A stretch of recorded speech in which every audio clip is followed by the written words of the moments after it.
In 1994, Quentin Tarantino didn't just make a movie, he detonated a pop culture time bomb. A film stitched together with razor-sharp dialogue, shocking violence, and moments so bizarre, they became legendary. But behind every scene in Pulp Fiction lies a secret. Stories of near-missed casting calls, dangerous on-set experiments, and choices that forever changed Hollywood.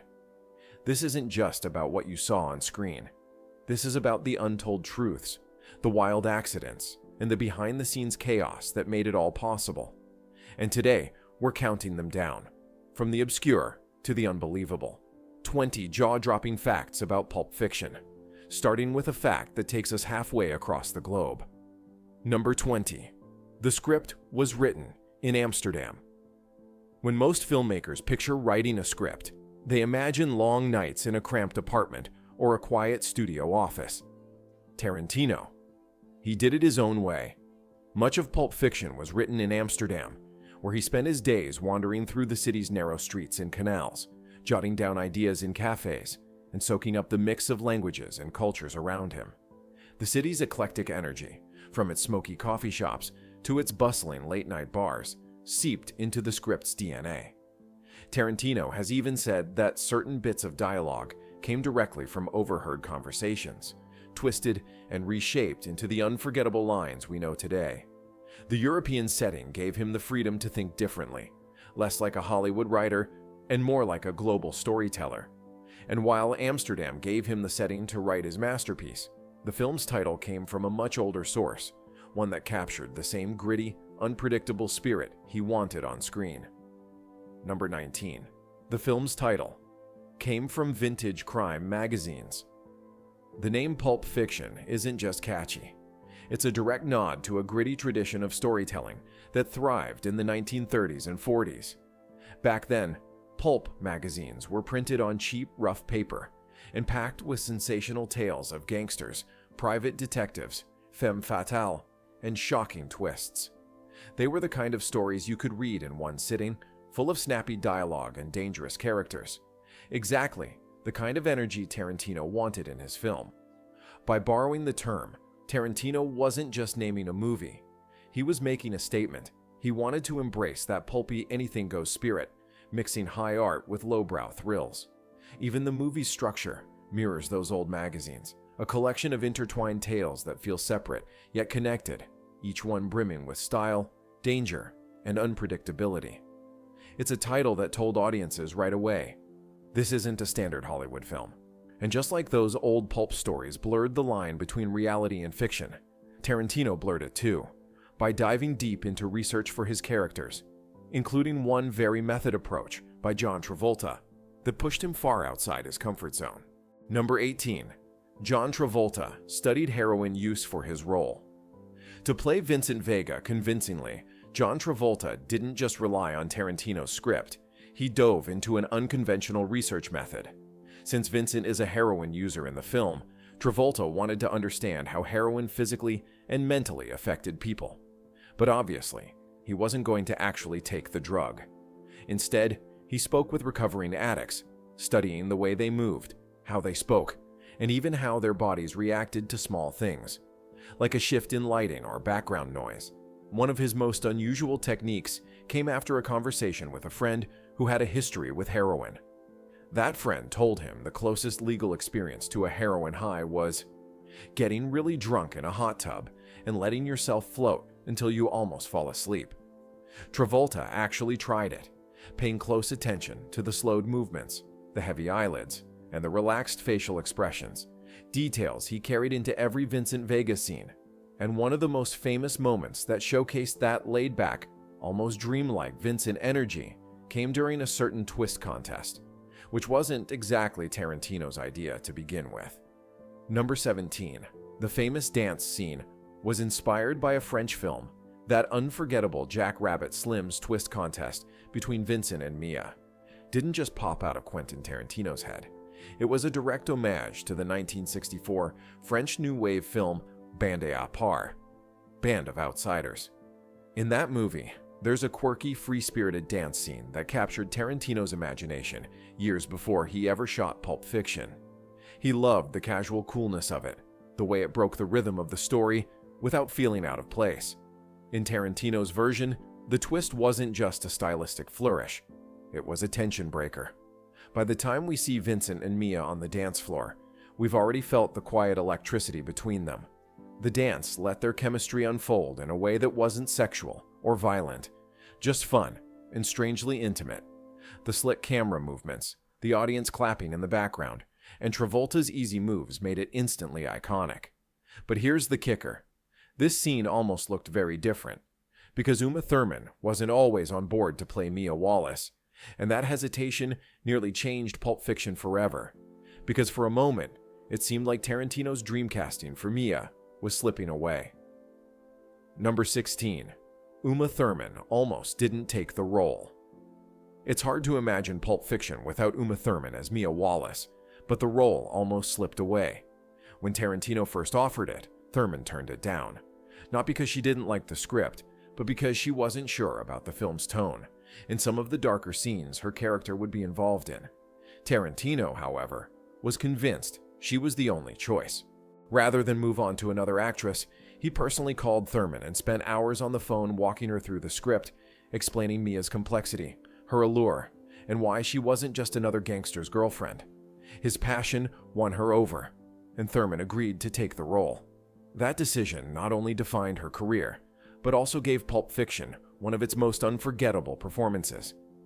And speaking of career-defining choices, Tarantino once presented John Travolta with two vastly different offers, only one of which would catapult him back to the top of Hollywood. Number 15. Tarantino gave Travolta a career-changing choice. Before Pulp Fiction, John Travolta's career had hit a serious slump. His days of Saturday Night Fever and Grease Glory were far behind him, and most of his recent films had flopped.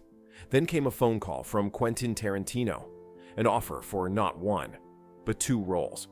Travolta could either star in From Dusk Till Dawn, a vampire crime film that Tarantino wrote but didn't direct, or take a part in Tarantino's next big directorial project, Pulp Fiction. Travolta weighed the options, but something about Pulp Fiction, its layered dialogue, non-linear structure, and complex characters, hooked him. He chose Vincent Vega, and it became the role that revived his career, earning him an Oscar nomination and putting him back on Hollywood's A-list. Had he picked the other film, he might never have experienced the comeback that defined the second act of his career. And just like that fateful choice shaped Travolta's career, another mysterious choice inside the film has kept fans guessing for decades. What exactly was inside that glowing briefcase? Number 14. The briefcase contents are never revealed. Few props in movie history have sparked as much speculation as Marcellus Wallace's briefcase.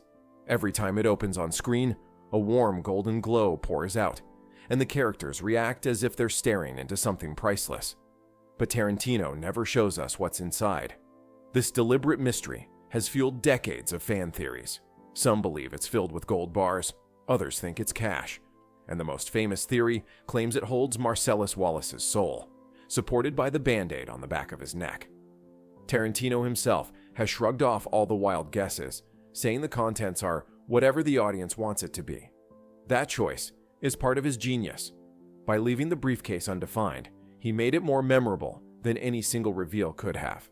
In the end, the glow is less about what's inside and more about how the characters and the audience react to it. And while that mystery stayed locked away, one casting decision didn't go according to plan, forcing Tarantino to change course and make a decision that altered the film forever. Number 13. Tarantino originally wanted Michael Madsen as Vincent Vega. Before John Travolta was ever in the running, Quentin Tarantino had his sights set on Michael Madsen, fresh off his menacing turn as Mr. Blonde in Reservoir Dogs. Tarantino envisioned Madsen bringing that same unpredictable energy to Vincent Vega, creating a sharp contrast with the more grounded characters around him. The two had already built a strong working relationship, and on paper, it seemed like a perfect fit. But timing got in the way. Madsen was already committed to another project, Wyatt Earp, and couldn't make the schedule work. Tarantino reluctantly moved on, opening the door for John Travolta to step in. In hindsight, it was a blessing in disguise. Travolta's cool, understated take on Vincent became one of the film's most defining performances. It's a reminder that sometimes the casting that almost didn't happen ends up being the one you can't imagine the film without. And speaking of casting close calls, one of the film's most iconic performances nearly slipped away when another actor almost stole the part right out from under Samuel L. Jackson. Number 12. Samuel L. Jackson almost lost the role of Jules. Today, it's impossible to picture anyone but Samuel L. Jackson delivering Jules Winfield's fiery speeches and icy stares. But for a moment, it seemed like the role might not be his at all. During auditions, actor Paul Calderon gave such a compelling performance that Tarantino seriously considered giving him the part. Word of Calderon's audition reached Jackson, who realized he couldn't take anything for granted. Determined to lock in the role, Jackson flew back to Los Angeles and delivered an even more intense, commanding audition, complete with the energy and authority that would become Jules's trademark. That decision paid off in more ways than one. Jackson's portrayal not only became iconic, but it also earned him his only Oscar nomination to date. His commanding presence, biblical monologues, and bursts of charisma helped make Pulp Fiction unforgettable. And speaking of those biblical monologues, one of Jules's most famous lines might not be quite as holy as it sounds. Number 11. The Bible quote is partly made up. Jules Winfield's chilling recitation of Ezekiel 25:17 is one of the most quoted moments in Pulp Fiction. But if you open an actual Bible, you won't find it written quite the same way. In reality, the passage in Scripture is much shorter and far less dramatic. Tarantino took a loose outline of the real verse and expanded it with his own stylized poetic threats, turning it into a cinematic sermon of vengeance. The altered speech gave Jules an almost mythic quality, blending religious gravitas with streetwise menace. It also added layers to his character. When he delivers it, it's both a declaration of power and, later in the film, a strange kind of moral reflection. By mixing truth with invention, Tarantino ensured the scene would stick in audiences' minds long after the credits rolled. And for Jackson, it became the defining monologue of his career. But while Jackson was delivering one of the most memorable lines in cinema history, another star was making a major sacrifice just to be part of the project. Number 10. Bruce Willis took a pay cut to join. At the time Pulp Fiction was being cast, Bruce Willis was already a bankable action star thanks to Die Hard and its sequel. Normally, his fee for a film would eat up a significant chunk of any budget. But when Willis read Tarantino's script and saw the role of Butch, a washed-up boxer trying to escape the mob, he knew he wanted in, even if it meant taking a much smaller paycheck than usual. For Willis, this wasn't about the money. It was about the opportunity to work on a unique, character-driven project that broke all the Hollywood rules.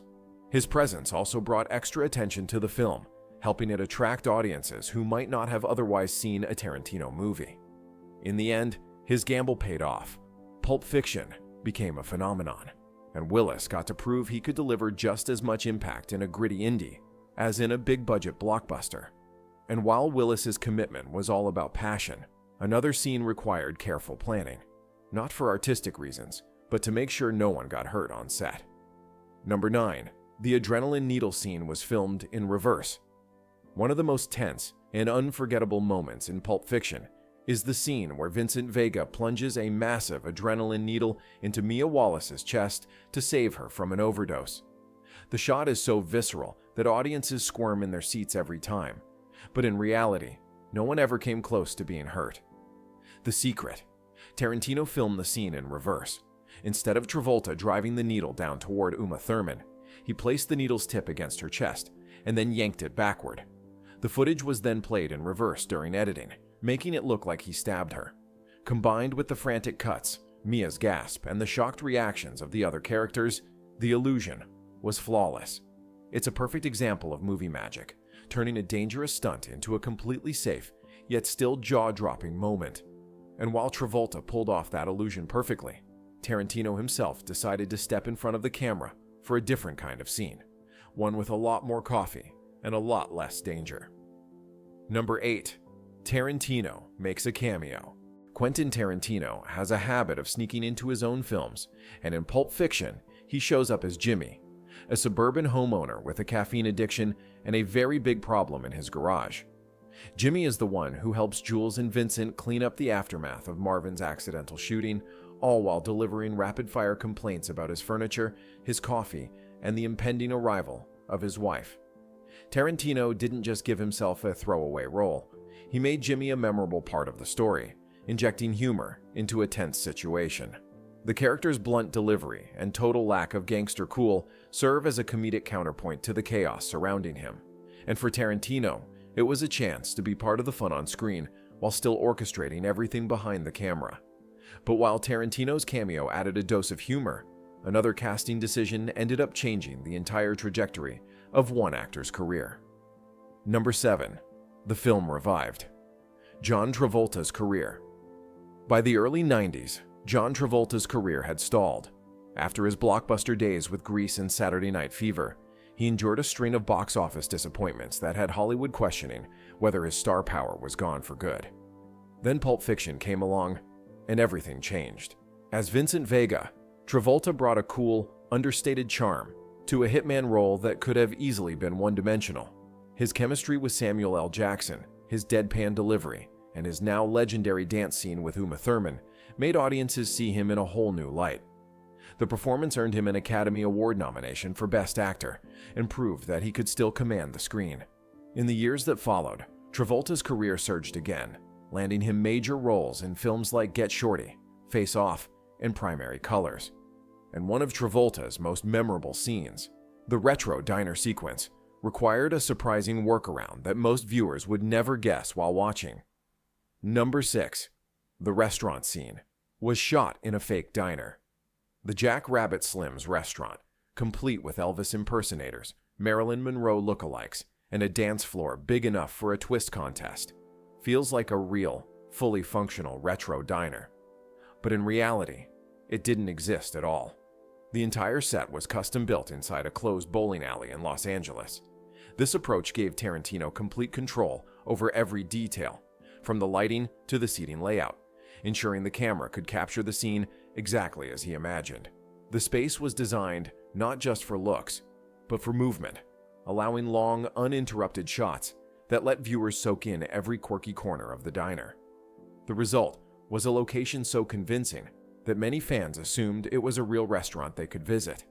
In truth, once filming wrapped, the entire set was dismantled, making Jack Rabbit Slim's one of cinema's most famous places that never existed.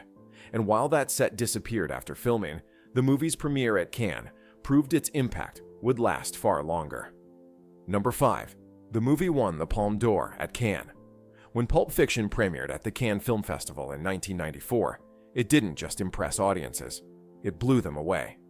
After the credits rolled, the film received a thunderous 7-minute standing ovation, a rare and coveted honor at one of the world's most prestigious festivals. That level of enthusiasm signaled that Tarantino had created something special, something that pushed the boundaries of storytelling and style. Winning the Palme d'Or, Cannes' highest prize, instantly elevated the film from a promising indie to an international sensation. It also solidified Tarantino's place as one of cinema's most exciting and unpredictable voices. For many filmmakers, this kind of recognition is the peak of a career, but for Tarantino, it was just the beginning of a legacy that would influence decades of cinema to come. And that influence was felt almost immediately, inspiring a wave of movies that borrowed heavily from Pulp Fiction's unique mix of dark humor and violence. Number 4. It sparked a wave of imitators. After Pulp Fiction hit theaters, Hollywood took notice, and so did countless indie filmmakers.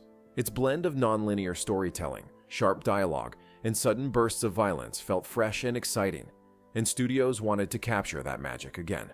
Almost overnight, the mid to late 90s were filled with movies clearly inspired by Tarantino's style. Films like Things to Do in Denver When You're Dead, 2 Days in the Valley, and Go All borrowed the rapid-fire banter, the quirky criminal characters, and the unexpected tonal shifts that Pulp Fiction made famous. While some of these imitators managed to carve out their own cult followings, none quite matched the originality and cultural punch of Tarantino's film. Still, this wave of copycats proved just how much Pulp Fiction had reshaped modern filmmaking. It wasn't just a movie people liked.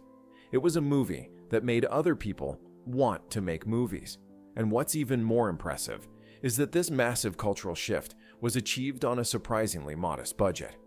Number 3. The film's budget was only $8 million. In today's Hollywood, $8 million barely covers the catering bill for a blockbuster. But in 1994, that was still considered a small budget for a major release. What's even more surprising is how that money was spent. Over $5 million of the budget went directly to the cast's salaries, leaving just around $3 million for everything else: sets, costumes, props, locations, and post-production.